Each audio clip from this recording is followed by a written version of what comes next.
Swerte natin dito kay Bacon, nakasabay natin siya so tinutulungan niya tayo kung paano mag-OB. Sayang na friend ko nga sana to kaso nga lang hindi ko alam pangalan niya.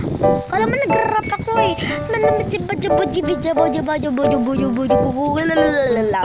So guys, kung hindi nyo alam, meron akong TikTok. Sana, i-follow nyo ako doon. Do you know that?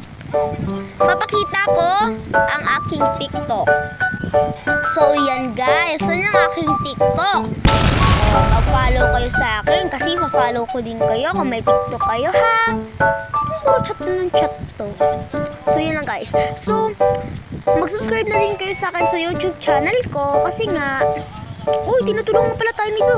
Kasi nga, para rumami din yung views natin. So, thank you sa mga nanonood ng ating mga YouTube channels natin. So, mga na tayo, 17K na tayo, mga views natin. So, mas gagalingin ko pa para mapasaya lang kayo. Balik sa laro! Uy, tapos na pala tayo! Yehey! So, dito lang doon sa may bridge tayo. So, dito lang natatapos ang aking video. So, yun lang